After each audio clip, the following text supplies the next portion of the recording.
Hello, everyone, and welcome to the Network Live. I am April Garner, the network founder.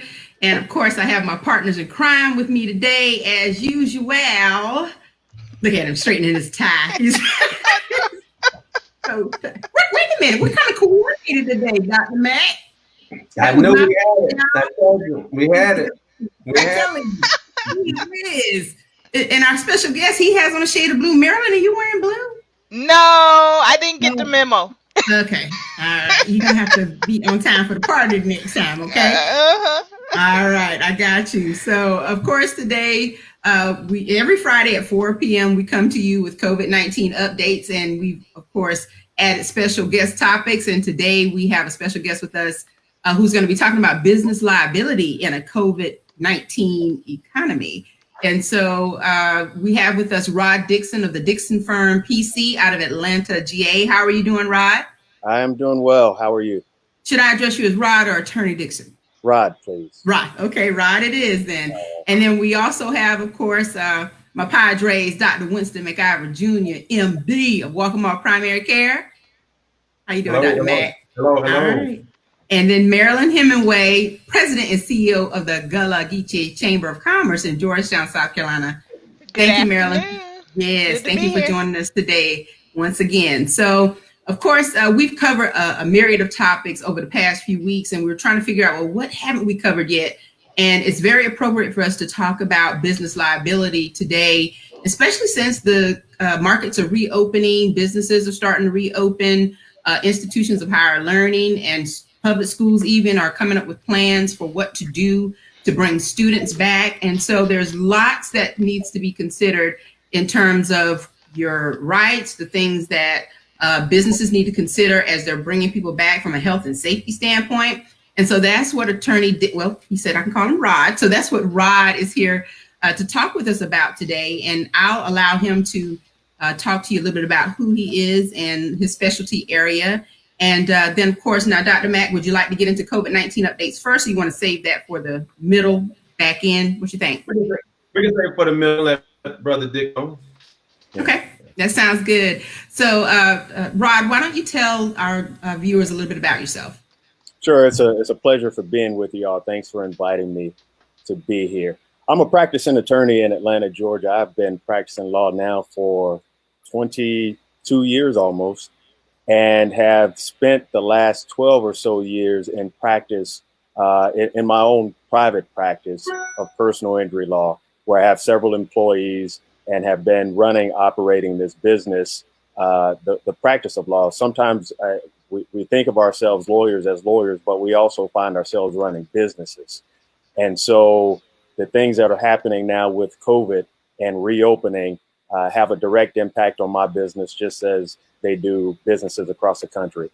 In addition to that, I also run a youth baseball and softball organization called Club Hustle, where we primarily cater to African-American kids. And so that also presents, as a business, its own unique set of challenges in the COVID environment. Absolutely. And so, and I think there are things that people have questions about that are just, they're going to be unclear, as we're starting to roll things out, because we're all trying to figure out what's appropriate, what's not, what the guidelines are.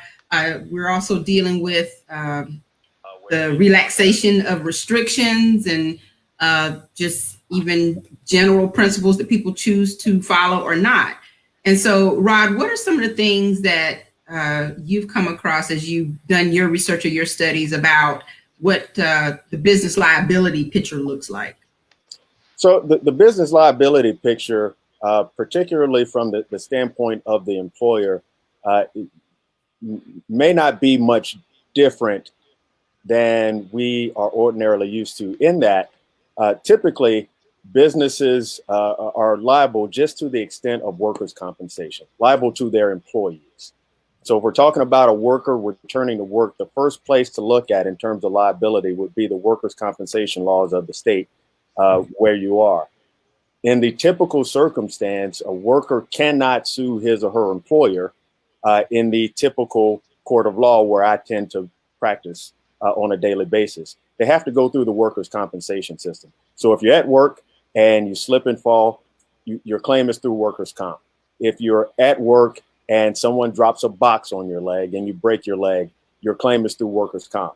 And so with COVID, the first thing that an employer is going to say if you bring a claim against them or try to bring a claim against them for liability for contracting the virus at work is that this is covered by workers' compensation. The reason the employers will go to workers' compensation is because, number one, they're paying workers' comp insurance for the purpose of protecting them against cases by their employees. Number two, it's a system that is very, it's easy on the employer in that there's an entire system set up and the employer basically just has to plug you in, and the lawyers and the workers' compensation system will take care of it. With COVID, there are some unique situations related to it, because if you're in a case where the employer knows there is a danger and intentionally puts you in that danger, you may have an argument for breaking out of the workers' comp system and going into the regular court system, which is typically a better place for an injured victim.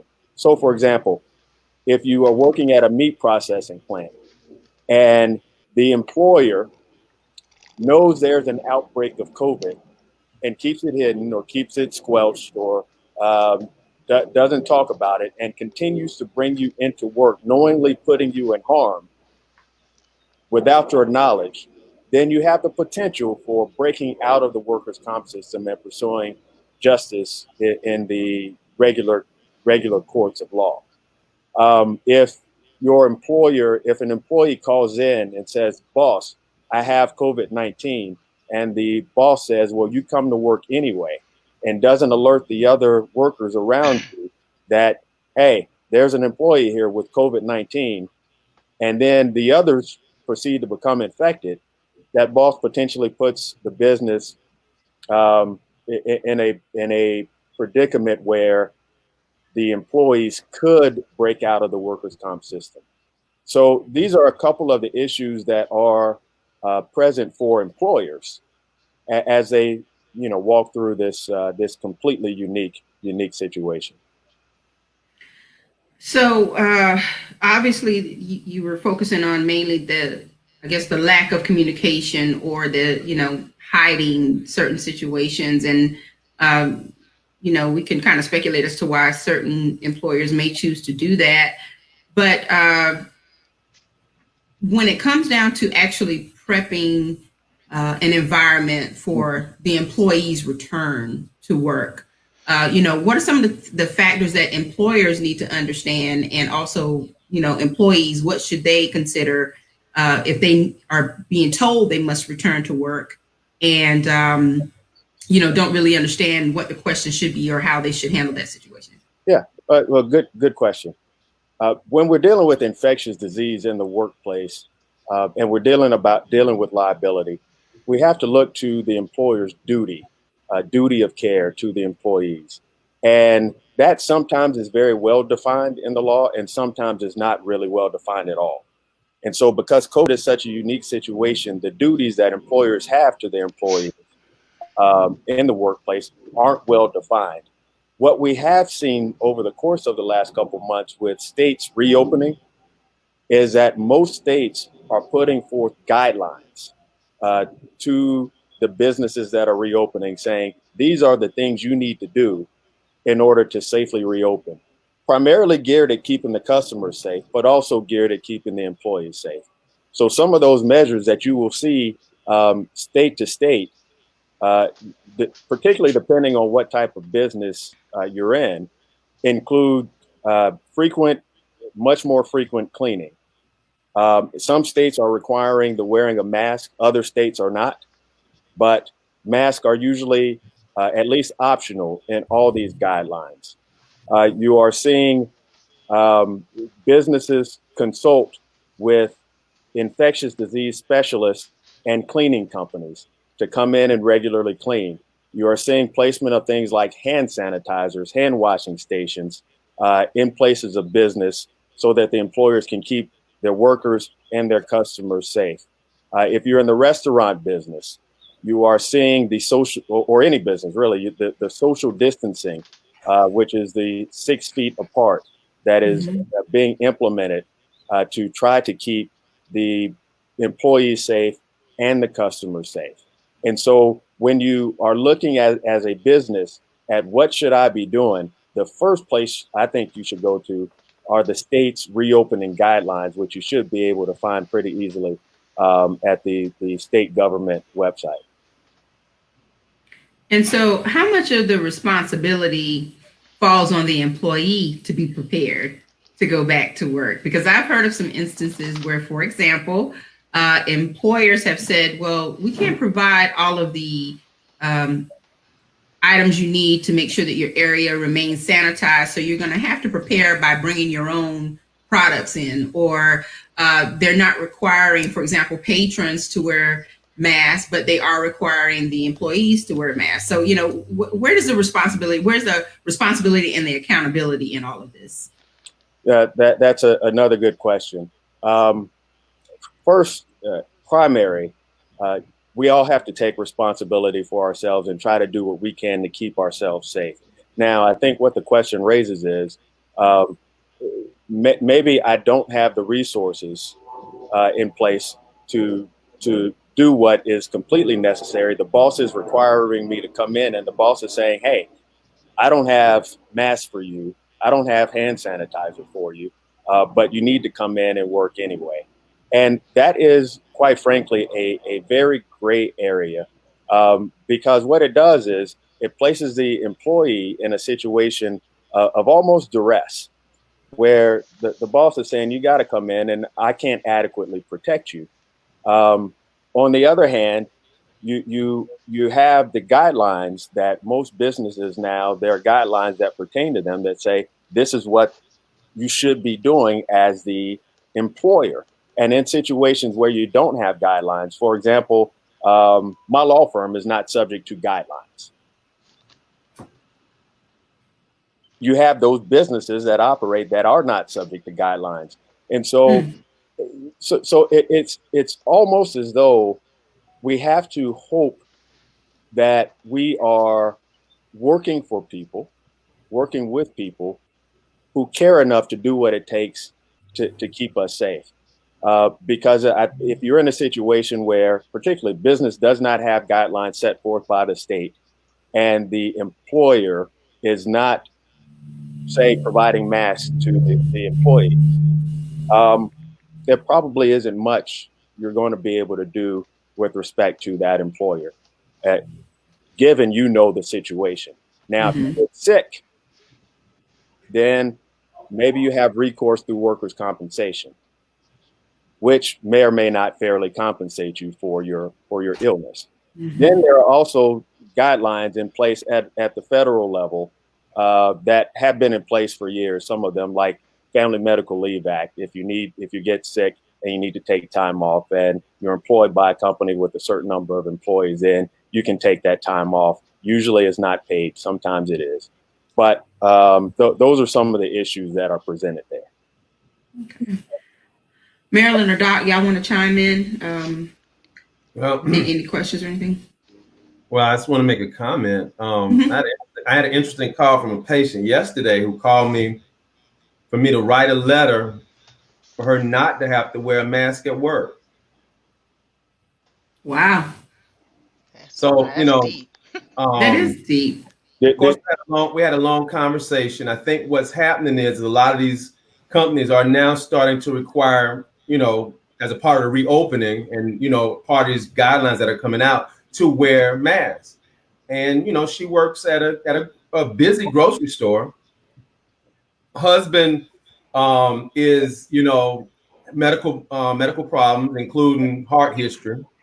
And I had to explain to her, number one, I could not write a letter to that effect because that's against what I believe. Number two, it's against medical advice. And number three, if she was to get COVID at work and take it home to her husband, he could very well fall in that category of heart patients who have a terrible outcome. Now, again, that wasn't the answer she wanted to hear, but it was the answer that I gave. So So, I'm sure there'll be a lot of physicians that will hear that, but there was nowhere in the world I could write a letter telling her that she could not wear a mask. I mean, if she had COVID, she could pass it to other people in the store, pass it to coworkers.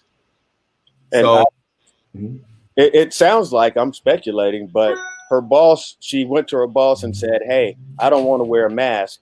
right. And he said, "You know what?" He or she said, "You know what? Absent a medical excuse, you have to. Right. Absent Exactly. medically necessary, you have to." Exactly. And the employer in that context was probably thinking of some of these liability issues. Oh yeah. And guidelines. Right. And it would be similar to, I get every now and again get a patient to ask me, can I write a letter for them not to wear a seatbelt?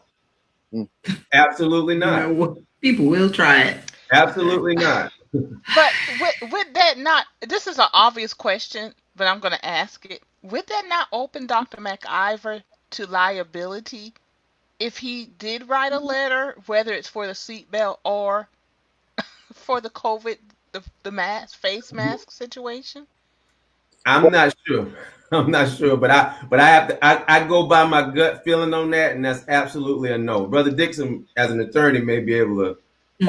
Your gut feeling, I think, is one where you say, you know what, would it be right? I would say no, it wouldn't be right. I would say you would win if someone tried to sue you for that. But I like to pride myself on being creative, and I know a lot of creative lawyers, and I could see a patient, you saying to the patient, you don't have to wear a mask without a medical reason. Just, okay, go ahead and do it. And the patient gets sick, or the patient's husband gets sick, or something like that. And they come back and say that the husband comes back and says, you told her not to wear a mask, and there was no medical reason not to wear a mask. Right. And so you're liable for that. Right. Exactly. I think you win that case, but you would have to deal with that case. and it's up a lot of my time. Right. I do have a question, Rod. You were mentioning the federal guidelines and the state guidelines, and those CDC guidelines have been watered down by the White House for political reasons. How does that come into play with the state guidelines? Because they are all over the place. But I think they're kind of going by CDC guidelines, but it's been watered down. So how does that come into play with liability? Well, there are different tiers that we all have to deal with. One is the municipal tier, which is the one closest to all of us, because our municipalities, our town halls are usually right down the street. And so typically municipalities have their guidelines, and those would be the first ones I would look at, because when we're talking about enforcement and talking about the duty of care, it's going to start closest to home. And then after that, we get to the typically maybe the county level, but definitely the state level. And so the state level guidelines I would pay more attention to those than the federal guidelines. And then when we go to the federal level, honestly, I use the word guidelines. I look at those more as guidance. If there's a difference in the meanings of those two words, take them in, pay attention to them.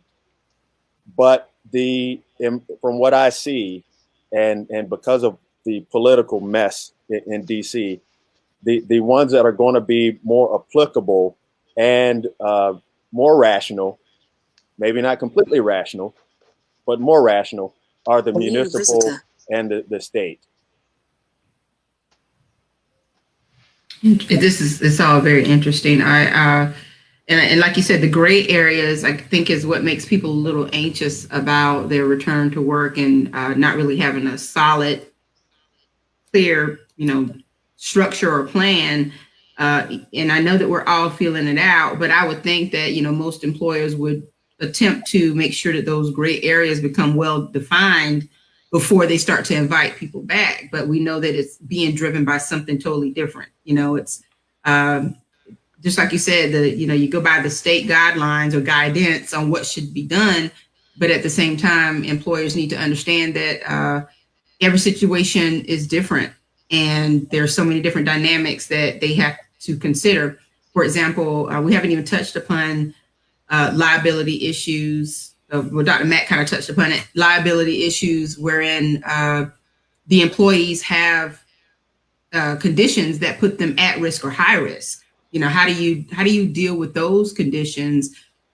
What should the employee expect, or what should they know about how much of information they can divulge, and what they should I guess expect from their HR departments as far as guidance on that. I wonder if HR departments even know, since this is such a unique situation and that we're dealing with a pandemic and not just I'm leaving for maternity leave or I'm leaving because I'm having surgery. This is, I have a condition that puts me at risk, and I may or may not get it, but coming back to work may put me in harm's way, especially if you're opening to the public. So, how should employers and even employees deal with that kind of a gray area?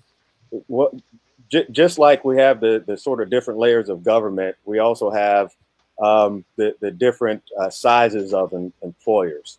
And so I think the issues you bring up are a lot more difficult for the small employers than they are for the big employers. The big employers have a team of employment lawyers. I'm a civil litigator, right?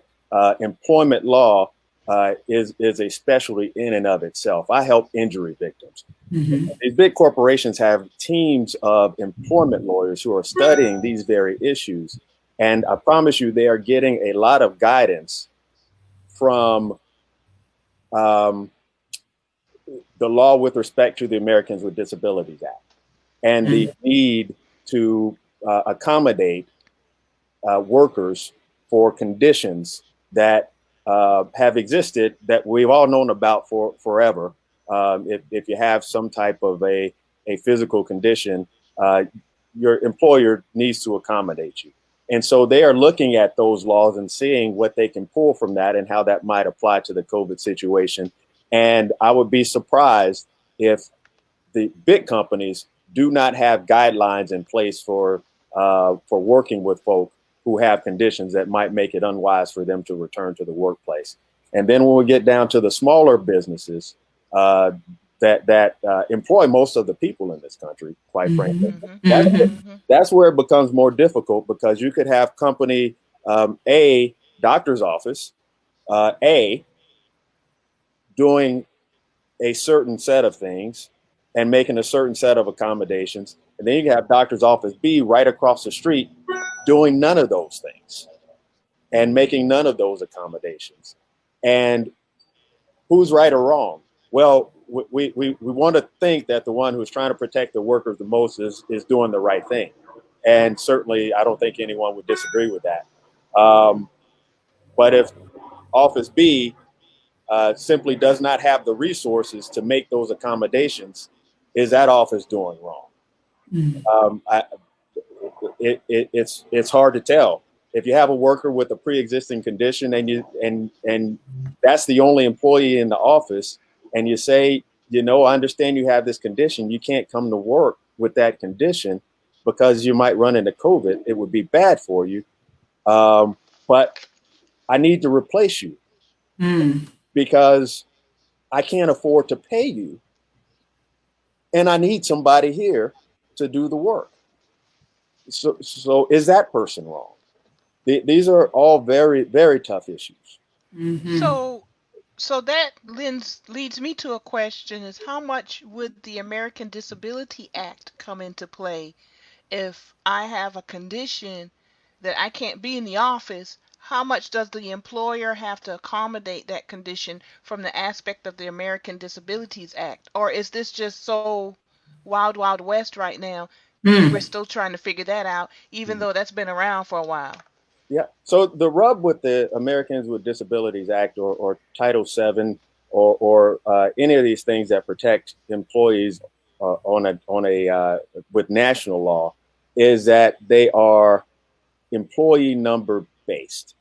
So in other words, I'm not aware of any provision of federal employment law that applies to businesses with fewer than 15 employees. And so when you look at that, you say, okay, if I'm a business and I have 2 employees, I can look to Title VII or the ADA or something for guidance But does this really apply to me? The answer is probably no. Businesses in terms of let's take race discrimination, for example. Now, there are state remedies that would apply, okay? But from a federal level, you can't sue your boss for racial discrimination if the company has only 2 employees at a federal level. Now, there are things you can do at the state level, but we're talking about the broad scope of federal protection. And then the problem is when you get away from the broad scope of federal protection, you're now back down to all 50 states and all the municipalities in those states and different rules and different guidelines, different customs, different duties. And so it's hard to issue real good, broad guidance.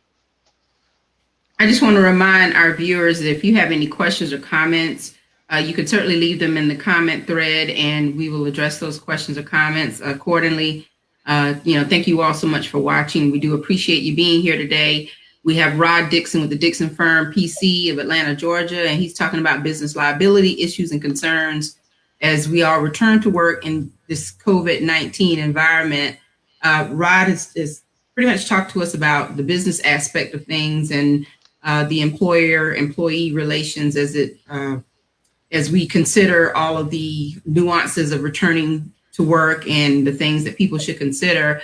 And we also want to touch upon the education aspect of things as it relates to athletics and the sports, as well as even recreational sports. And for those of you who are just tuning in, Rod is also the founder of Club Hustle. And so he has an extensive background dealing with sports, and these types of issues, I'm sure, have propped up in your mind as far as how you will deal with, the players who are a part of your organization as well. And of course, as you all know, Dr. McIver is also a sports doctor and is connected to Coastal Carolina University. And so there are definitely some things that need to be considered. So Dr. Mack, you want to kind of kick us off with that particular topic?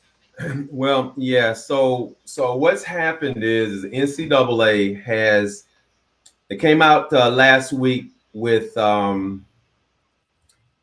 not really quite as much information as we wanted them to come out with. In other words, they came out and said June 1st, universities can start having teams come back for voluntary workouts. Now, most FBS or Division I schools, pride themselves on being able to have these kids come back to do summer workouts. A lot of them will be taking summer school at the time, but they're coming back and they're also working out. Well, when COVID came, it kind of put everything to a halt because a lot of these universities closed down and were not open. So the NCAA was in a kind of a tough situation where they could, strike down.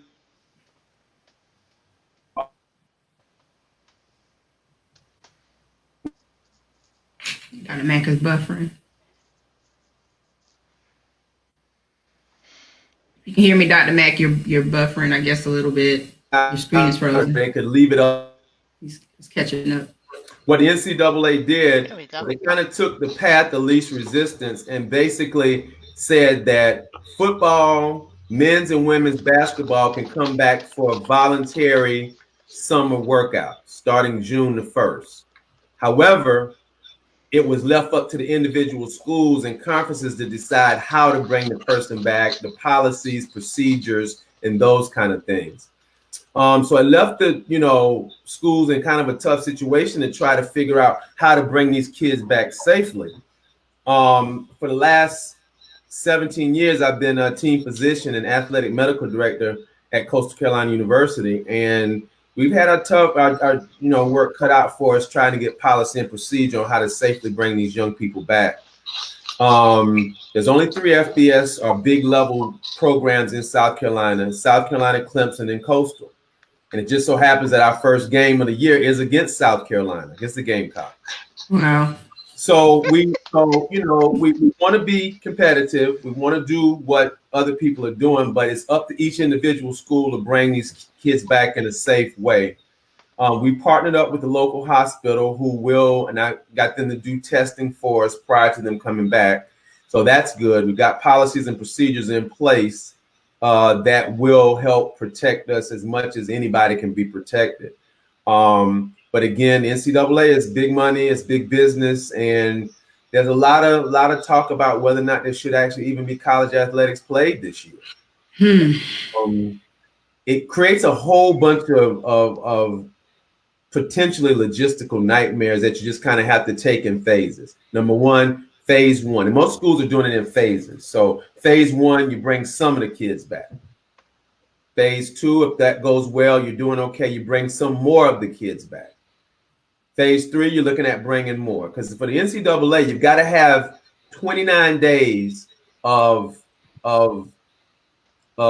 practice time before they can go out and play, which means by August the 1st, if these schools are going to be playing, they're going to have their team, particularly football team, back on campus. So it's a daunting task, to say the least. It's been something that's been heavy on me for the last 4 to 6 weeks, and even before that, as thinking about and doing these talks that we were doing on how to safely bring these young people back. But it's happening, and and so it's something that we just have to kind of deal with and try and figure out how to safely bring people back. Yeah, Rod, what has been your experience so far dealing with your sports organization and even I guess rec league? Yeah. It's been challenging because obviously the colleges and the pros have their own challenges, but at my level, I'm dealing with kids who are 7 to 13, 14 years old. And so my organization, our organization, started about 6 years ago. It's a charitable organization that I sponsor through my law firm, but it focuses primarily on African American kids, and the kids who aren't African American in our organization are Hispanic kids, but overwhelmingly African American. And here's one of the challenges that has been posed. Just one of them. The states are reopening now, and youth activities, sporting activities are starting up. Over the course of the last couple months, although things have been shut down, there have been youth teams practicing. Now, by and large, those have been majority teams, Caucasian teams. They've been practicing. In our organization, I shut it down. I said, as long as we're all shut down, we're not going to be practicing, we're not going to be playing. I'm going to take a very cautious approach to this. Well, one of the reasons I felt we needed to be more cautious than our colleagues, our white colleagues, is that we know, obviously, for a number of reasons, Doctor, COVID is hitting African Americans harder than it's hitting Caucasian Americans in terms of the death rate. And so one of the things I have to consider as the head of the sports organization is balancing bringing these kids back, because we want them to have some normal life, and the parents want them to play, the kids want to play, but how do we do that? When do we do it, knowing that, hey, my child, and I'm talking about my child in particular, could bring this virus home to his 75-year-old grandmother who lives with us. And we are, in my house, are otherwise healthy, other than, senior citizen being here. But there are younger folk, younger parents. We have a kid on the team whose father is in his mid-40s suffering from diabetes. So we have to think about this, and it makes the decision to reopen at a youth level even more difficult. Because these kids aren't getting paid for this. They aren't getting scholarships for this. It's really just fun. And so, I told someone the other day, What weighs on me mightily is not wanting someone to get extremely sick or to die on my watch. Mhm. So those are that's an example of one of the real struggles right now. So, have any of you, meaning Dr. McIver and Rod, have you had conversations with parents directly about their concerns for their student athletes, in particular? I guess as it relates to one thing that you mentioned, which is the scholarship aspect of it, and whether or not, for example, the family belief is so strong that the student should not return. How does that affect their ability to continue with their education and during this COVID situation? Has any one of you had those types of talks, and what are some things that are being done, if or being I, considered by, yeah. I have, and just looking at the high school level, because I actually uh, contract with Horry County Schools also to do the concussion management for the high schools. So the question is, what are these high schools going to do? Some have still kind of not really taken a stand yet as to what the season's going to look like, i.e., South Carolina High School League. Some high school leagues, like the Virginia High School League, have said we're not going to have any practice or any kind of activity during the summer. We're not going to start back until possibly when school starts back in. So it kind of runs the gamut of what these high schools are saying and doing. Again, it's not like it's a linear thing. In other words, it's not like a one size fit all. A lot of it has to do with what the numbers are in that particular area. The other part of it has to do with how aggressive the governors are about mandates. And the governor in Virginia has been very strict and very conservative about what he's doing. Now I think you got to wear a mask whenever you go into restaurants. And so it's things that he's being more aggressive about. I know and follow Virginia because my daughter is at Hampton. Mm-hmm. Follow what's going on in Virginia and really like some of the things that governor has done. Even to a lot of criticism from folks about how aggressive and how much he's just shut things down. But I think it's rightfully so. But it's really a state specific thing, depending on how it is in different states. Even with our conference at Coastal, I mean, our conference is the Sun Belt Conference, and it stretches from the Carolinas all the way to Texas, Louisiana, and Arkansas. So one of the things we have to kind of look at is when we get ready to play some of these teams in the West in our conference, what is it like there? How are the numbers like there now? And what may the numbers be like when we start to play them in October and November? Mm-hmm. And so again, state specific, region specific kind of thing, I think that will dictate a lot of what's going on. You had a president at University of Michigan that said, look, in 30, 40 days, he's going to make a decision on whether there's going to be school at Michigan this semester. And if there's no school, there's no athletics. So again, Michigan's a big powerhouse school. It's a powerhouse of a Big Ten conference. And that has a lot of implications. You got Penn State involved in that. You got Ohio State. So it's a lot of different implications on that. And so again, I think it's going to be interesting to see on that. It certainly will. Go ahead, April. I was going to say, I was just making a comment. It certainly will in terms of the implications because, let's say it's decided that the student athletes can return and there's going to be football or basketball or whatever the case is, but there's no one in the stands, no one in the stadiums.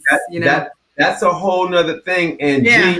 Gene Smith, who's the athletic director at Ohio State, where their stadium can hold over 100,000 people, has come out and said their stadium, their games may only have about 20,000 people. Now, there's still going to be logistics on how you get 20,000 people in and out of that huge stadium. Correct. But they're already of the agreement of the idea that they're not going to have 100,000 people. It'd probably be close to the 20, but that's still a lot of folks. Mm-hmm. So it takes a lot of logistical thought, planning on how you move these people in and out. Mm-hmm. Do you have a person sitting down and you have 5 seats around them empty, front, back, left, right? I mean, I saw a picture of a football game at Georgia Tech. A lot of people may have seen this in 1918 at Georgia Tech, where people were, and that's when the Spanish flu was going on. They were wearing masks at the football game. So it's an impressive thing to see. And like I said, medical history is something that fascinates me. But these people were in the stadium at Georgia Tech at a football game during the Spanish flu, 1918, with masks on. So my question is, when their schools now are having games between different divisions, like sometimes South Carolina State will play Coastal Carolina or USC, and I think they've played Clemson also. If a school starts, say, practicing earlier than another school, and then they end up playing each other, and kids get injured because maybe their physical fitness is not as up to par as the other school, does that create a liability situation? Well, the short answer to that is no, because the NCAA says you have to have 29 days of practice before you can play. Sports medicine docs feel like 29 days is a sufficient enough time to get that person into good shape. Again, this summertime stuff with the kids coming back are voluntary. But when you talk about a Division I FBS program, that can make a difference. That 3 or 4 weeks in the weight room can make a difference. So again, it brings a whole bunch of logistical issues, but the NCAA has said there's got to be a certain amount of time that the athletes have to practice before they can get out and play. And that levels the playing field, so to speak. And to add a little bit to that, particularly at the youth level, and one thing we haven't spoken about today, whether it's about employment or sports, the role of waivers and how those are prevalent in society, but are going to be even more so with respect to COVID-19. And so when we talk about liability issues, for example, in our organization, before this COVID took place, everyone had to sign a waiver saying, you know what, I can get injured, my kid can get injured. If that happens, I assume the risk of that and will not sue you, essentially. Just last week, in anticipation of reopening, we sent out another waiver that was specific to COVID-19, but also added the general term infectious disease, saying everyone here acknowledges that this is real, that your kid can contract it, you can contract it, and if that happens, you will not sue us. Employers are also starting to employ COVID-19 waivers respecting their employees. And so sometimes an employee might be faced with this. Do I sign this? The answer is probably if you don't sign it, you don't have a job, because employers are allowed to put preconditions on employment. So the role of waivers is something that is important, and I suspect a lot more people are going to start seeing those. I don't know how I feel about that. Yeah, I'm sitting here trying to process it myself. From the standpoint of an employee, if I don't sign it, I don't have a job, and it's already a scary enough time without creating additional stress over whether or not you have to pretty much compromise your stance on protecting yourself or what's considered a good time to return to work, all because you're mandated by, of course, regulations and whatever the employer needs. And I don't know, it's going to be interesting to see how it unfolds, especially in light of the fact that, the business reopenings just happened within the last, 3 weeks now.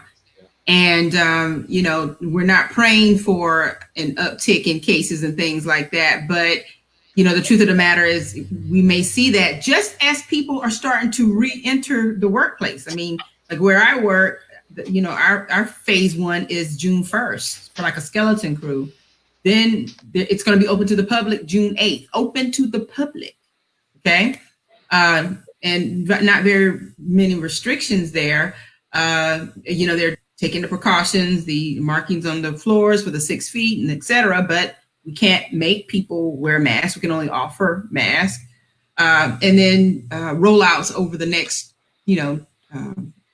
middle of the month, and then the end of the month, everyone is expected to return by July 1st.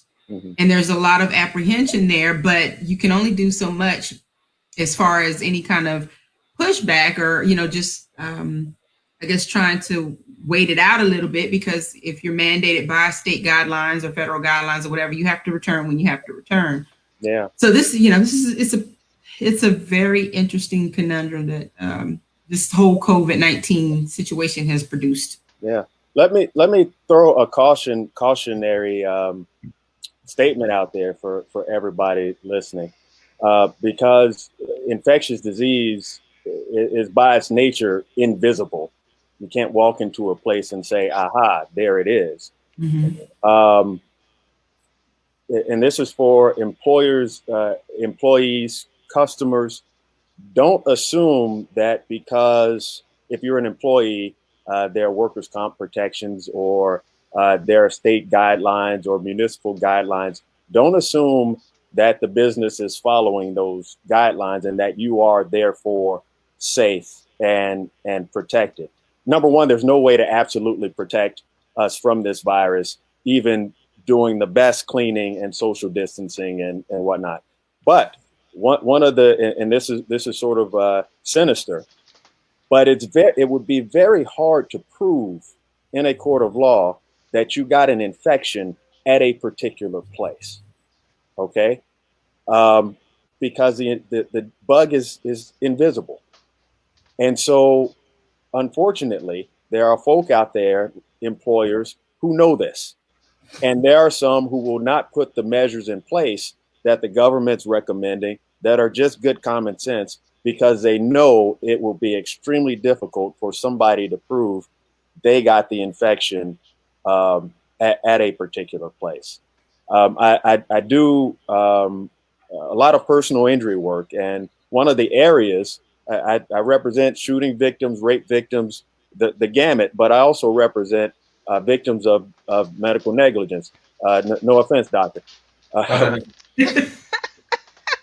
But I sometimes get calls from patients saying, I went in for this procedure and they stitched me up, and a couple of days later, I realized I started seeing symptoms of an infection, and I want to sue the doctor. I want to sue the hospital because that's where I got the infection. And I say, well, how do you know? And they say, well, they cut me open. I said, well, how will anyone know that you didn't get it yesterday when you went outside and wiped your hands in the dirt and then went and changed your wound bandage without cleaning your hands? How do we know that's where you got the infection? How can you prove that? And in this context, especially in the absence of 50 people were at the same place and 49 of them got the infection, it would be extremely difficult to prove and win a case in that regard. It sounds like it's good. Yeah. Are we relying on the goodwill of employers? Yeah. and other employees. We're really other putting a lot of stock too, into employers and other employees. Yeah. I guess employers, I mentioned employers because they set the tone. They own the business. Mm-hmm. You would hope, but yeah. Yeah. Yeah. Ooh-wee. Okay. It's like we're trusting everyone to wear a mask. That's simply not happening. Simply not happening. And we know how that's going. So yeah. That Dr. Mack, speaking of which, wearing masks and whatnot, what's going on in COVID land? What our stats look like? Well, over the last week, worldwide, we've gone from 5.3 million cases up to 5.9 million cases worldwide.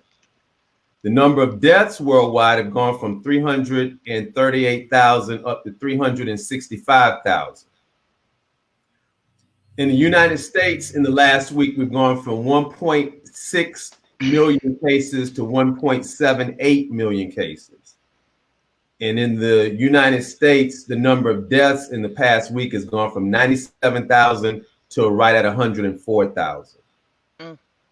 So specifically in South Carolina, we've gone from around 9,600 cases up to right at 11,000 cases. So from 9,600 to right around 11,000. That's in the past week. The number week? of deaths in the last week have gone from 4. That's in the past week. 9,638 cases up to 10,788 cases. And the number of deaths in South Carolina have gone from 419 deaths to 470 deaths. South Carolina's numbers, still the average age of the cases of people that positive are 50, but the average age of death is 75. So the average age of being positive is 50, but the average age of death is 75. Still, we're talking about 4.3 to 4.4% of people that are positive in South Carolina have died. National averages is running somewhere around 1.6, 1.7%. We're still at around 4.4. Still, the number of deaths, about 54% African American, 40% white in South Carolina. Specifically, Horry County, in the last week, we've gone from 359 cases to 395 cases. The number of deaths have gone from 21 to 24. Now, this is without having the data from today. Okay, that hasn't been released as of yet. Mm-hmm. Georgetown has the spike. The number of cases in the last week have gone from 54 to 71. Now, and the deaths are at 4. Marion County has a little bit. 67 cases and 5 deaths. Hopefully he'll come back in. When he comes back in, it's going to be interesting to hear how the I think he's in April. Is he in there? Yeah. Me? You talking about me? Yeah. Oh, it buffered me. Okay. Maybe it's me then. I don't see him. So where did you hear off last? Horry County, Georgetown. Okay. We lost you at Georgetown. Okay. So can you hear me, Marilyn? I can hear you. Okay. Georgetown in the last week has gone from 54 cases to 71 cases. Ooh, that's a leap. And the number of deaths are at 4. I think what's happening though is there's being more testing done in Georgetown County. And so I think that's where the numbers have come up. You've got Tidelands that's doing a tremendous job with testing. And I know you've got St. James, Santee, St. James doing a tremendous job with testing. So I think that's where those numbers are. But again, every week I give these numbers, I have to say that they're likely grossly under what the true case is. Because there are people that aren't getting tested that still should be getting tested. You got people that are dying at home who are being labeled as having heart attacks and strokes and kidney failure, when in fact, a lot of those people are likely COVID related. So again, you're still having these numbers that are grossly under what the numbers actually are. There's still some talk about these antibody testing, and the FDA just kicked 29 of them out to deem that they were inaccurate. Still, the problem with the antibody testing is that typically if you get a virus, the antibody will tell you that you've got some degree of immunity to it, right? So that if you're exposed to the virus again, you're protected. That hasn't been shown to be the case in COVID, not as of yet anyway. So I've got patients that are calling me, asking me about getting antibody testing. And right now, a lot of physicians aren't really advocating that, really, unless you're selling the test in your office, to be honest about it. But right now, it's still so many questions about this specific antibody test. Now, that's different from the nasal swab test, where it tells if you have it or not. But the antibody test right now is really being used more for statistical purposes to see how many people in an area likely have been infected, likely. But again, the problem with some of the, not all the antibody tests, but the problem with some of them is they're having cross reactivity. In other words, they're picking up any coronavirus, the common cold coronavirus. Right. So that's the reason why I'm real reluctant about some of these antibody tests, because until we know that it's sensitive and specific for COVID, it may not give the information that we really are looking for. Okay, there's cross reactivity. So there's lots of different kind of coronaviruses. And some of these antibody tests may pick up a person having a common cold because it is a type of coronavirus. Right. So right now, the nasal test to tell whether you have it or not, it picks up protein particles of the virus is the best test to do.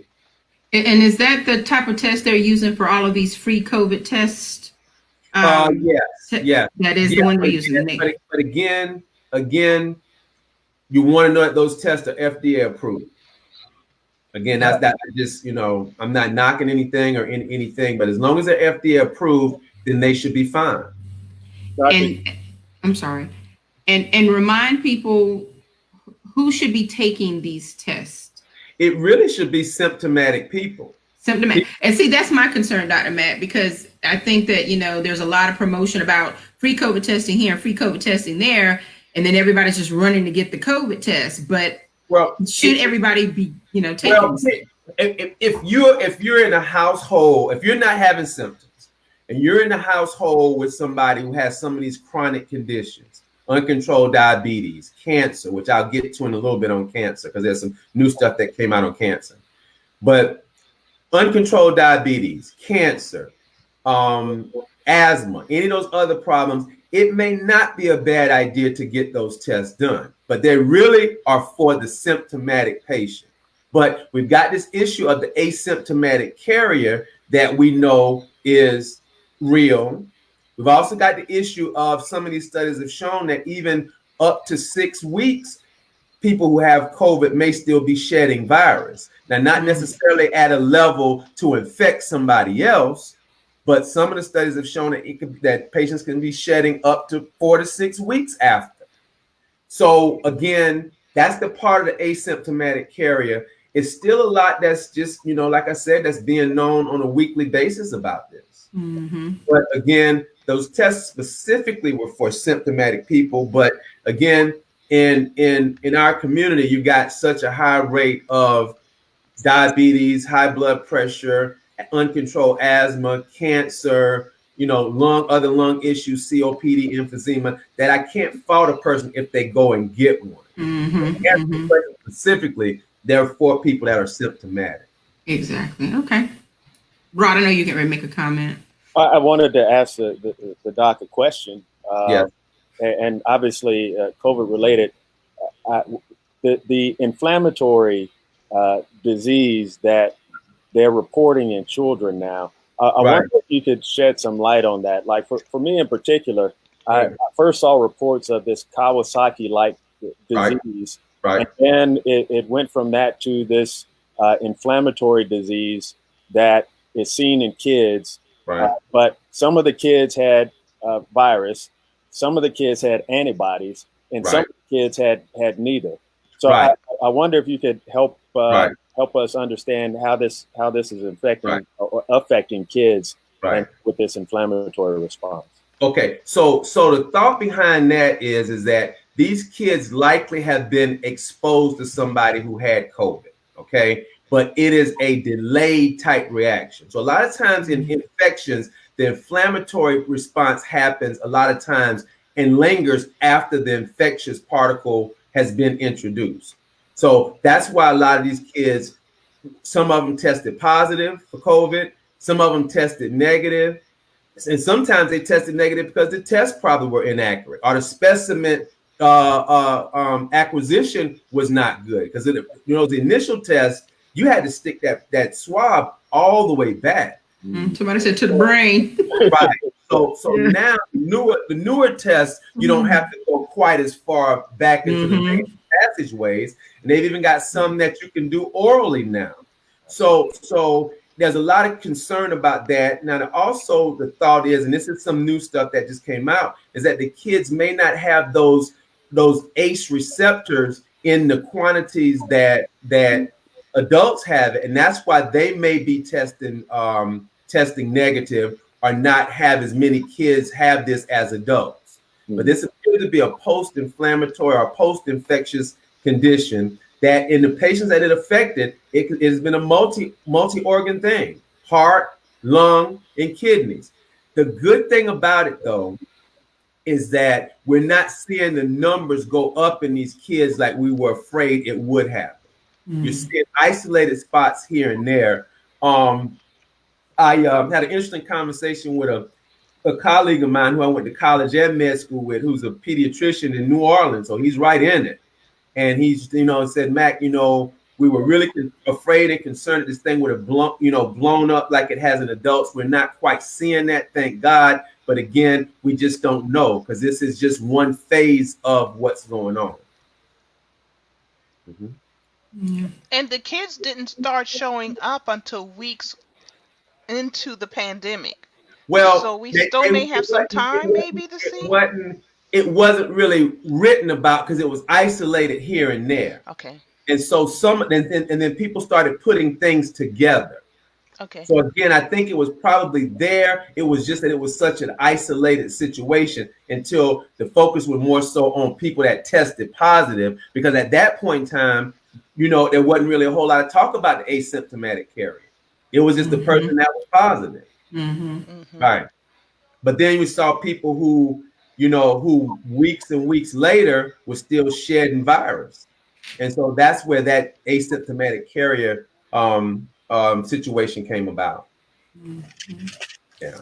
I wanted to travel back just a minute to talk about something that Rod mentioned in relation to the inability to trace whether or not the person contracts COVID in the workplace versus somewhere else, as I guess a principle for someone trying to blame an employer for that. How does that impact contact tracing? Because if you are trying to figure out whether or not, said employee, if that person has coronavirus and the only environment they've really been in that is different from where they've always been is the workplace, is it automatically dismissed, or how does that all come into play? You asking me? Yeah. Okay. So in the field of contact tracing, there's something called an R0, and basically R0, and basically that's trying to contact trace if one person has COVID, how much interaction would it take to infect other people? So it's almost like a branch, a tree with the branch. Okay. You may know pretty much who you came in contact with, but you don't know who that other person came in contact with. So contact tracing is so important in the field of epidemiology, studying the origin and distribution of diseases, how it's spread out, and who you come in contact with. The reason, and I agree with Brother Dixon, the reason is that because this person, it may take 2 to 14 days before they actually show some symptoms. They can start shedding virus, day 4, 5, or 6, but they may not start showing symptoms until day 10 or 12.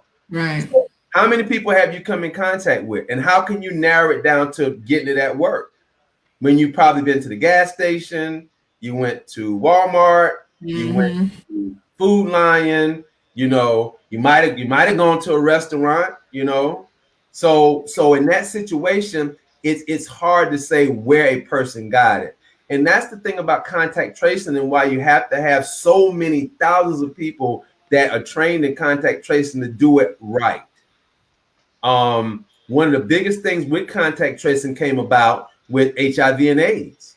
And, once these cases started popping up, and I was in Atlanta at that time, and at that time, doing work with the CDC, that was like, people saying, okay, where they been, what they've been doing, what they've been doing it with. So same thing with a lot of people with this, and the reason why contact tracing will be a little bit difficult is with people, feeling comfortable telling where they were and who they were with and how long they were with them, because a part of contact tracing has to do with were you with an infected person and how much time you were around that person. And so it's a difficult thing to do contact tracing, because you've got to have people that are on top of it, but you've got to have people that are honest and open about what they've done, where they've been, and who they've been with.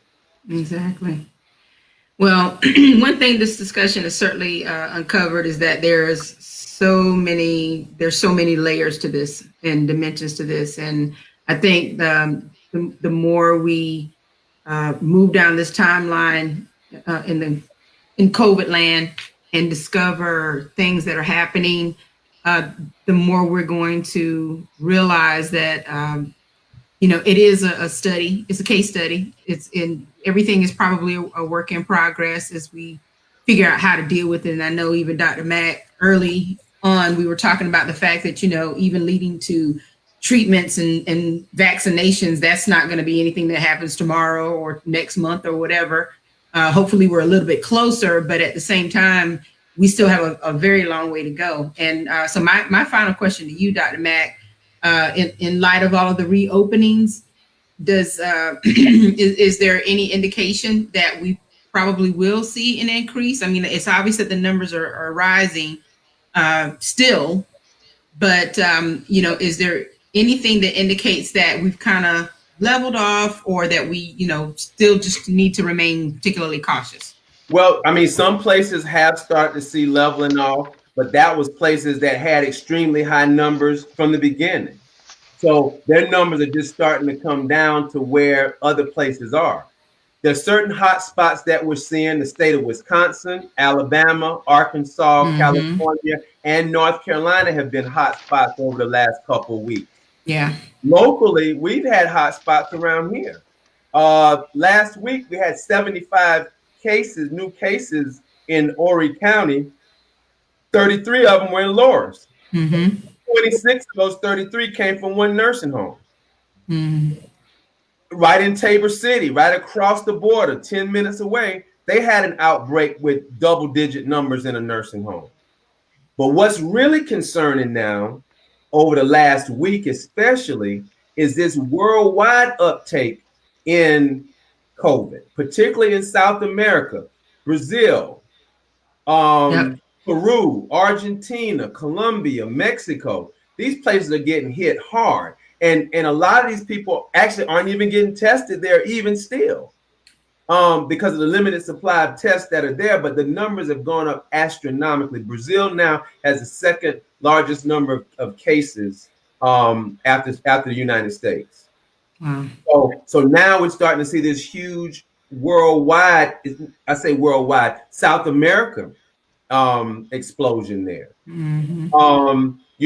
But a couple things that have come out over the last week that I do want to hit before we leave, and that's some studies that have come out regarding cancer. There appears to be an increased death rate in patients who have cancer and COVID, whether they actively have cancer, and in some cases where those people had cancer in the past. There was studies that were done in the United States and the United Kingdom with over 2,000 patients, and it showed that the numbers were significantly higher in patients who had a history of cancer, active or remote cancer. The risk seemed to increase with age. So the older the patient with cancer or a history of cancer had a much significant higher chance of dying. Now, the reason that that's important in the United States is because in the United States, there are 1.6 million new diagnoses of cancer every year. 1.6. Several million are in treatments right now. Several millions are in treatments. And about 20 million in the United States are cancer survivors. So let me say that again. 1.6 million cases of cancer are diagnosed in the United States every year. Millions are actually in treatment right now, and about 20 million are cancer survivors. So if you're seeing a high rate of death in COVID in people that have cancer or have had cancer, and you know those numbers in the United States, you know that that's a concern. That's something that just came out. I mean, we speculated that people with cancer have lower immune systems, but this has been documented with several studies that concluded with over 2,000 patients. Another thing that's been found this week is that there is a significantly high risk of death with COVID patients who have diabetes. And the numbers are higher in obese diabetics.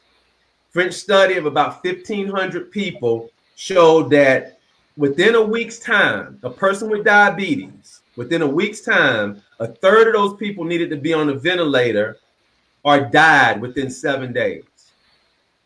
So let me say that one more time. French study, over 1,300 patients, showed that within a week of those people with diabetes and COVID in the hospital, a third of the time they needed to be on a ventilator or they died within 7 days. Only 18% of those people went home within a week. That's diabetes with COVID. So we know obesity, we know diabetes, we know we talk about these things, but these people are actually doing these studies now, and they're getting them and they're publishing them. And the diabetes is rampant as it is, particularly in South Carolina, particularly in the diabetes belt, you know, Virginia all the way down to Mississippi, Alabama, Louisiana. That's significant. And that's one of the reasons why we think that there's so many deaths, particularly, let's say, in a city like New Orleans. You know, and so it's very important. And this is why physicians like myself are still seeing patients, because I've got patients who don't have their diabetes controlled as well as it needs to. Right. I mean, I can change the medicines around all I want to, but if they're still going to eat and do what they need to do, then that's a problem. So take your medicine, folks. If you got diabetes, take your medicines and do what you're supposed to do. Try to get some exercise in. You know, eat well-balanced meals. Get plenty of water. You know, do these things because it's very important, because these studies now are showing what we already know, that where there's healthcare disparities, there are people that are dying. In groups of people where there are healthcare disparities, they are dying. But some of these studies are now coming out are very, very convincing and confirming what we already believe. There is an association strongly with age, obesity, diabetes, and COVID deaths. There you have it. Attorney Dixon, do you have any final remarks or comments you'd like to leave with our viewers as far as the topic that you, of course, did such a superb job explaining your position and your perspectives on things. We do appreciate you being here today. You know, how can employers and employees protect themselves, basically in a nutshell? Yeah, and I appreciate being here and speaking with everyone. You know, the biggest thing, and I mentioned it a little bit ago, is to pay attention to what's going on around you and do the best you can to protect yourself. There are smart, common sense things we can all do to lower our risk. We can wash our hands. Everybody talks about that. But that's something we can do. We can wear masks to help prevent the spread. We can avoid large gatherings, because those are starting to take place now. Yes. And so no one item on the list is, you know, necessarily going to prevent you from getting this disease. But when you start doing a bunch of them, the additive effect is lowering the risk. And then I'm echoing what Doc just said. You know, let's try to eat a little better, drink a little better, exercise a little more. I saw one study that indicated that even if you start exercising now, within a couple of weeks, you may actually end up reducing or increasing your ability to survive COVID if you contract it. That said, I wish everyone well. Let's do the best to protect ourselves and those we love and those in our community. And I think, like so many things in our history, we're going to get through this. Yeah, no, absolutely. This too shall pass. It will. And we just all have to be mindful of our part in it all, responsibility and accountability. We've talked about it for weeks on end, and I don't think that those two themes are going to go away. And we'll continue to do what we can to educate the public on the stats, but also on topics that are related to what's happening in COVID land. So again, thank you so much, Rod Dixon of the Dixon firm, PC, in Atlanta, GA, for being here with us today. We really do appreciate it. And of course, we wish you well, you and your family. Do appreciate it so much.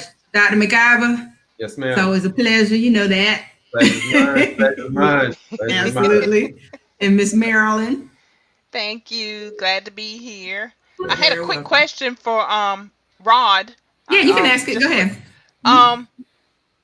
I have liability insurance coverage and for my organization, but for any business, should they increase their liability insurance coverage? And if they do, how would you go about it? Or is it just so nebulous right now? You wouldn't know what to increase it for. Yeah, that's a tough one. It is nebulous. One of the things you should look at is whether your policy actually covers for infectious disease, or what it says in terms of coverage for acts of God. And then I suspect that right now, if you have a policy or an insurance company that insures you for infectious disease, they will be reluctant to increase or extend your coverage right now. I would think so. Because, Yeah, I just paid mine off, so I just paid it for the year. So yeah. and businesses are struggling right now with the shutdown in particular, and trying to get their insurance policies to cover that loss of business, because a lot of folk have loss of business or gap in business insurance, and the insurance companies are pushing back, saying, "Wait a minute, this is an act of God, or this is an infection, and that's not covered under your policy." So also keep in mind another little cynical comment, but I'm just, like I tell my clients, I'm just going to tell you what it is. Be careful about increasing your insurance and getting too much, because you could end up, it could impact the amount that you would end up owing in a lawsuit. So, for example, if someone comes to me and says their loved one was killed in a car accident by another driver, and I go to that other driver and I get that driver's insurance policy, and it is in Georgia minimum limits $25,000, and I see they have a $25,000 policy. Well, I say, insurance company, give me that $25,000, and the case goes away. If that person has $1 million policy, I don't say, insurance company, give me 25. I say, give me $1 million. And so you have to kind of, there's no magic mark to hit, but you have to kind of weigh the cost and benefit, get enough to protect yourself and your business, but don't just get more than that just because it seems like a good idea. All right. That's good information. Thank you. It's great information. And I hope that everyone benefited from this broadcast today. We'd like to thank everyone for tuning in. Let me check the comments real quick. Thank you so much, Terry Dow McLean, for being with us today. We do appreciate you. Tanya Jones, Landy Johnson, Patricia Skinner, thank you for tuning in. Willanne Smalls, Catherine Wilson, we do appreciate it so much. Lavanya Williams, thank you again. And hopefully we'll be back next week if God willing and the creek don't rise. we don't need a rising creek. We got enough going on in America right got now. enough going on.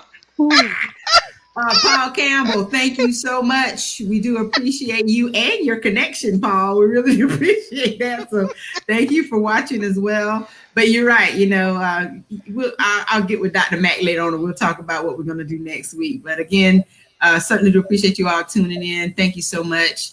And we hope that you all have a great and safe weekend. Okay. Great and safe weekend. Mask up. We got another comment that rolled in. Okay. Mask up. Hey, Marlene Woodyard, thank you so much for tuning in. Simone Woodbury, thank you so much. Yeah, mask up. Keep your hands clean. Stay inside.